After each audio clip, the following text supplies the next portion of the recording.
Hi everyone. இந்த வீடியோல delta to star கன்வர்ஷனை பத்தி பார்க்குறோம். ஒரு சில சர்க்யூட்டை ஈஸியா சால்வ் பண்றதுக்காக டெல்டா நெட்வொர்க்ல இருக்கக்கூடிய ரெசிஸ்டர்ஸை ஸ்டார் நெட்வொர்க்லையும் ஸ்டார் நெட்வொர்க்ல இருக்கக்கூடிய ரெசிஸ்டர்ஸை டெல்டா நெட்வொர்க்லையும் கன்வெர்ட் பண்ணி ஈஸியா சால்வ் பண்ணலாம். ஸோ இந்த கன்வர்ஷன் எப்படிங்கிறத இந்த வீடியோல பார்க்க போறோம். இந்த கன்வர்ஷன் இந்த வீடியோல டெல்டா டு ஸ்டார் கன்வர்ஷனை பத்தி பார்க்குறோம். அது எப்படி சால்வ் பண்றோம், எப்படி கன்வெர்ட் பண்றோம் அப்படிங்கிறத பார்க்கலாம்.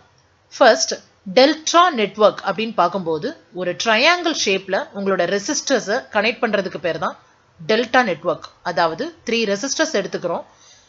ஃபர்ஸ்ட் டெர்மினலுக்கும் செகண்ட் டெர்மினலுக்கும் இடையில ஒரு ரெசிஸ்டர் கனெக்ட் பண்றோம். அந்த ரெசிஸ்டரை R12 எடுத்துக்கிறோம். அதே நேரம் செகண்ட் டெர்மினலுக்கும் தேர்ட் டெர்மினலுக்கும் இடையில கனெக்ட் பண்ற ரெசிஸ்டரை R23 எடுத்துக்கிறேன். தேர்ட் டெர்மினல் அண்ட் ஃபர்ஸ்ட் டெர்மினலுக்கு இடையில உள்ள ரெசிஸ்டரை R31 எடுத்துக்கிறேன். இந்த நெட்வொர்க்குக்கு ஈக்குவலண்டான ஸ்டார் நெட்வொர்க்கை நம்ம என்ன பண்ண போறோம், ஃபார்ம் பண்ண போறோம். ஸ்டார் நெட்வொர்க்கை இன்னொரு விதமாகவும் சொல்லலாம், ஒய் நெட்வொர்க்னு சொல்லலாம். இது ஒய் ஷேப்ல இருக்கிறதுனால இந்த நெட்வொர்க்கை நான் என்ன சொல்றேன், ஒய் நெட்வொர்க்னு எடுத்துக்கிறேன். ஸ்டார் நெட்வொர்க்கை பொறுத்த வரைக்கும் 3 terminals, first terminal, second terminal and third terminal. இதுல ஒவ்வொன்றிலையும் ஒவ்வொரு ரெசிஸ்டர் கனெக்ட் ஆயிருக்கு. R1, R2 and R3. இந்த 3 ரெசிஸ்டருமே ஒரு காமன் பாயிண்ட்ல கனெக்ட் ஆயிருக்கு. இந்த காமன் பாயிண்ட் என்ன சொல்லலாம்னா நியூட்ரல் அப்படின்னு எடுத்துக்கிறோம். ஓகேங்களா? சரி, இப்போ இந்த ரெசிஸ்டர் எடுத்துக்கோங்க, இந்த டெர்மினல்ஸ் எடுத்துக்கோங்க, R12 எடுத்துக்கோங்க. அந்த R12ங்கிறது ஃபர்ஸ்ட் டெர்மினலுக்கும் செகண்ட் டெர்மினலுக்கும் இடையில ஜாயின் ஆயிருக்கக்கூடிய கனெக்ட் ஆயிருக்கக்கூடிய ஒரு ரெசிஸ்டர். ஸோ இந்த R12 பொறுத்த வரைக்கும் இந்த R12க்கு இந்த ரெண்டு ரெசிஸ்டர்ஸ் R31 அண்ட் R23 பேரலா இருக்கான். அப்போ R31 அண்ட் R23 இந்த ரெண்டுமே பேரலா இருக்குன்னு சொன்னா இந்த ரெண்டு ரெசிஸ்டரும் ஒண்ணுக்கு ஒண்ணு சீரிஸா கனெக்ட் ஆயிருக்கு. So R12 in parallel with this two resistors R23 plus R31. ஓகேங்களா? இது ரெண்டுமே சீரிஸா கனெக்ட் ஆயிருக்கிறதுனால இதுல பிளஸ்ல சொல்றேன். ஓகேங்களா? ஸோ சீரிஸ் கனெக்ஷனை பொறுத்த வரைக்கும் அதை ஒரே வேல்யூவா கொண்டு வரணும், ஈக்குவலன்ட் ரெசிஸ்டன்ஸ் கொண்டு வரணும்னா R23 plus R31 சொல்லுவோம். அதே நேரம் இந்த ரெண்டு டெர்மினலுக்கு இடையில இருக்கக்கூடிய ரெசிஸ்டரை நம்ம பார்க்கிறோம், R23. இந்த R23 ரெசிஸ்டர்ஸ்க்கு இந்த ரெண்டு ரெசிஸ்டரும் எப்படி இருக்கான், பேரலா இருக்கான். அதாவது R31 and R12 இந்த ரெண்டு ரெசிஸ்டரும் ஒண்ணுக்கு ஒண்ணு சீரிஸா இருக்கான். ஓகேங்களா? சரி, அதே போல R31 எடுத்துக்கிட்டோம் அப்படின்னு சொன்னா R31க்கு R23யும் R12வும் எப்படி இருக்கு, ஒண்ணுக்கு ஒண்ணு பேரலா இருக்கு. அதே நேரம் இந்த ரெண்டு ரெசிஸ்டரும் ஒண்ணுக்கு ஒண்ணு சீரிஸா இருக்கு. ஓகேங்களா? சரி, இந்த 3 ரெசிஸ்டரையும் நம்ம பார்த்தாச்சு. அதே போல இங்கேயும் பாருங்க, நான் ரெண்டு டெர்மினலுக்கு இடையில இருக்கக்கூடிய ரெசிஸ்டர் எடுக்கிறேன். இப்போ R1க்கும் R2க்கு இடையில இருக்கக்கூடிய டோட்டல் ரெசிஸ்டன்ஸ் அல்லது ஈக்குவலன்ட் ரெசிஸ்டன்ஸ் எடுத்துக்கிட்டோம் அப்படின்னு சொன்னா இந்த ரெண்டு ரெசிஸ்டர் மட்டும் பாருங்க. இந்த ரெண்டு ரெசிஸ்டருக்கு இடையில நான் என்ன பண்றேன், ஒரு காமன் பாயிண்ட் நியூட்ரல் பாயிண்ட் மட்டும் இருக்கு. இந்த ரெண்டு ரெசிஸ்டருக்கு இடையில ஒரு வோல்டேஜ் சோர்ஸை கனெக்ட் பண்றேன்னு வச்சுக்கோங்க. அப்போ எனக்கு கரண்ட் வந்து இந்த பாத்தை மட்டும்தான் எடுத்துக்கிறோம், இந்த பாத்துக்கு போகாது. ஏன்னா சப்ளை வோல்டேஜ் இதுக்கு அக்ராஸா இல்ல, இந்த ரெண்டு டெர்மினலுக்கு அக்ராஸாவும் இருக்குன்னு வச்சுக்கோங்க. அப்ப இந்த ரெண்டு ரெசிஸ்டர் எப்படி கனெக்ட் ஆயிருக்கிறதா அர்த்தம், சீரிஸா கனெக்ட் ஆயிருக்கிறதா அர்த்தம். இங்க எப்படி R12 வந்து இந்த ரெண்டுக்கு பேரலா இருந்ததோ அதே போல இங்க R1ம் R2வும் எப்படி கனெக்ட் ஆயிருக்கு, சீரிஸா இருக்குன்னு அர்த்தம். அதே போல ரெண்டாவது டெர்மினலையும் மூணாவது டெர்மினலையும் கன்சிடர் பண்ணோம் அப்படின்னு சொன்னா இந்த ரெண்டும் சீரிஸா இருக்குன்னு அர்த்தம்.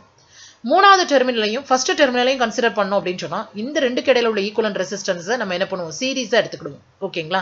சரி, அப்ப இது எல்லாமே ஒண்ணுக்கு ஒண்ணு சீரிஸா இருக்கு, இது எல்லாமே ஒண்ணுக்கு ஒண்ணு எப்படி இருக்கான், பேரலா இருக்கு அப்படிங்கிற மாதிரி எடுத்துக்கலாம். ஓகே, நான் என்ன பண்றேன், டெரிவேஷனுக்கு போறேன். First, in delta connection, equivalent resistance between terminal 1 and terminal 2 எடுத்துக்கிட்டோம் அப்படின்னு சொன்னா நமக்கு தெரியும் அதுக்கு அக்ராஸா இருக்கக்கூடிய ரெசிஸ்டர் என்னது, R12. அது எதுக்கு பேரலா இருக்கு, R23க்கும் R31க்கும் பேரலா இருக்கு. அந்த ரெண்டு எப்படி கனெக்ட் ஆயிருக்கு, சீரிஸா கனெக்ட் ஆயிருக்கு. இப்ப பாருங்க, இந்த ரெசிஸ்டர் R1 எடுத்துக்கிறேன். இந்த ரெசிஸ்டர் காம்பினேஷனை அதாவது R23 R31 R2 எடுத்துக்கிறேன்.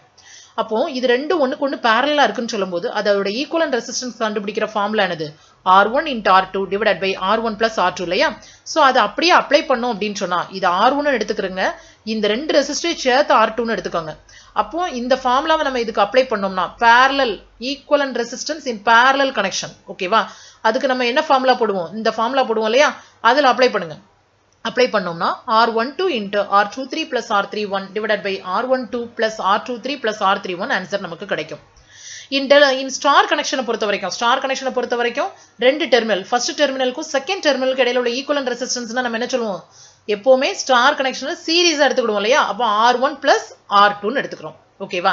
சரி, இப்போ இந்த ரெண்டு ஈக்குவலன்ட் ரெசிஸ்டன்ஸையும் நம்ம ஈக்குவேட் பண்றோம். எப்படி ஈக்குவேட் பண்றோம் அப்படின்னு சொன்னா equivalent resistance between 1 and 2 in star connection is equal to equivalent resistance between terminal 1 and 2 in delta connection எடுத்துக்கிறோம். இப்போ இந்த ரெண்டு ரெசிஸ்டன்ஸையும் நான் என்ன பண்றேன், ஈக்குவேட் பண்றேன். அப்படி ஈக்குவேட் பண்ணேன்னு சொன்னா எனக்கு ஆன்சர் என்ன கிடைக்குது அப்படின்னா R1 plus R2 is equal to R12 into இந்த வேல்யூ அப்படியே வருதா. அதே போல சிமிலர்லி R2 plus 2 R3 ன்னு எடுத்துக்கிட்டேன்னு வச்சுக்கோங்களேன், ஸ்டார் கனெக்ஷன்ல R2 plus R3 ன்னு எடுத்துக்கிட்டேன்னா இங்க பாருங்க R1 plus R2 ன்னு போடும்போது R12 into R23 plus R31 ன்னு வர மாதிரி இங்க R23 ன்னு போடும்போது இந்த ரெண்டையும் சேர்த்துக்கோங்க, R23 into R31 plus R12 divided by அந்த denominator value. அதே போல R31 அப்படின்னு சொல்லும்போது R3 plus R1 ன்னு எடுக்கும்போது R31 வந்துரும். ஓகேங்களா. அப்போ இத வச்சே நம்ம என்ன பண்ணிரலாம், ஈஸியா இத டைரக்டாவே கொண்டு வந்துரலாம். அப்போ இது ஈக்குவேஷன் நம்பர் 1 ன்னு எடுத்துக்கிறேன், இத ஈக்குவேஷன் நம்பர் 2 ன்னு எடுத்துக்கிறேன், இத ஈக்குவேஷன் நம்பர் 3 ன்னு எடுத்துக்கிறேன். ஓகே. இப்போ நான் என்ன பண்றேன் அப்படின்னு சொன்னா subtract equation 2 from equation 3. ஓகேங்களா. பாருங்க இந்த third equationல இருந்து இந்த second equationல மைனஸ் பண்ணா என்ன நடக்கும், first left hand side minus பண்ணுங்க.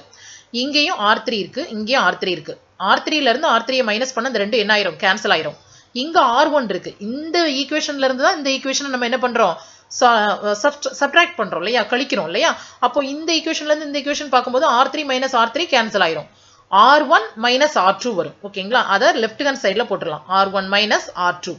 இப்போ என்ன பண்றோம் அப்படின்னு சொன்னா இந்த ரெண்டு ஈக்குவேஷன்லையும் ரைட் ஹேண்ட் சைடு உள்ளதை உள்ள கொண்டு பெருக்கிறோம். இதை உள்ள கொண்டு பெருக்கினா என்ன வரும், R23 into R31 plus R12 into R23 வரும் இல்லையா. அதே போல இங்க R31 into R12 R31 plus R31 into R23 வரும்.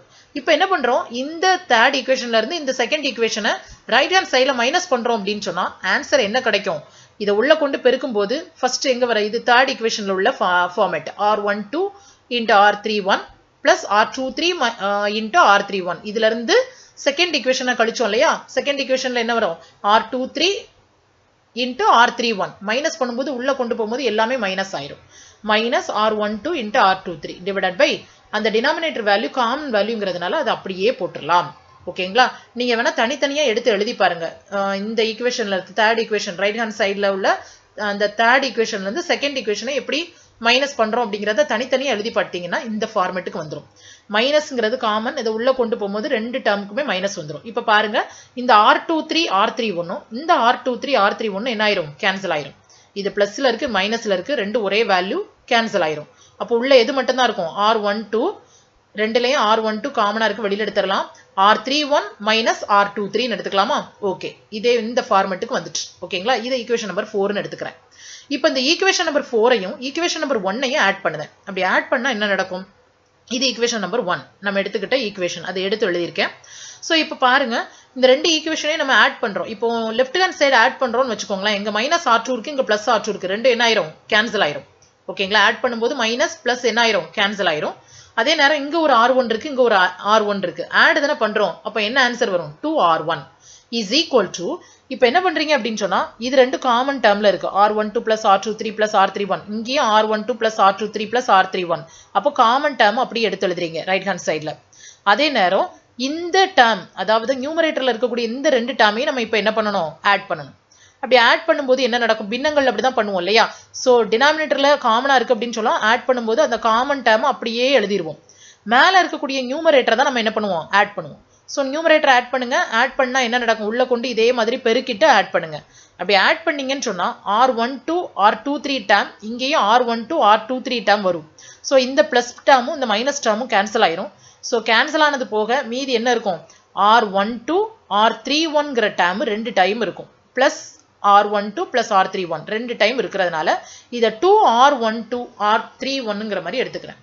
அப்போ நம்ம கூட்டும் போது எத்தனை டேர்ம் வருது, இந்த டேர்மே ரெண்டு டைம் வரதுனால 2 into R12 R31 அப்படிங்கிற மாதிரி எழுதிக்கிறேன். இப்போ ரைட் ஹேண்ட் சைடும் கூட்டியாச்சு, லெஃப்ட் ஹேண்ட் சைடும் ஆட் பண்ணியாச்சு. ஆட் பண்ணும்போது இந்த 2வும் இந்த 2வும் என்ன ஆயிரும், கேன்சல் ஆயிரும். ஃபைனலா ஆன்சர் என்னது, R1 is equal to R12 into R31 divided by R12 plus R23 plus R31. இப்ப பாருங்க இதே போல இந்த R1 அப்படிங்கிறதுக்கு ஈக்குவலன்ட் ரெசிஸ்டன்ஸ் பார்க்கும்போது டெல்டா கனெக்ஷன்ல இதுன்னு சொல்லியிருக்கோம். அதாவது டெல்டா கனெக்ஷனுக்கு ஈக்குவலான ஸ்டார் கனெக்ஷன் வேல்யூ நம்ம கண்டுபிடிச்சிட்டோம். ஸ்டார் கனெக்டட் நெட்வொர்க்ல இருக்கக்கூடிய resistors value R1, R2, R3 கண்டுபிடிச்சிட்டோம். R1 அப்படிங்கிறத ஷார்ட் ஃபார்ம்ல R1 எங்கெல்லாம் இருக்கோ அந்த டேர்ம் எல்லாம் எடுத்து எழுதியிருக்கோம். R12, R31. அதே போல R2 எழுதணும் அப்படின்னு சொன்னா ஷார்ட்டா டைரக்டாவே எழுதிடலாம். 2ங்கிற வேல்யூ R2 வேல்யூ எதுலலாம் இருக்கோ அதெல்லாம் எடுத்து சேர்த்து பிடிச்சி எழுதிட வேண்டியதான்.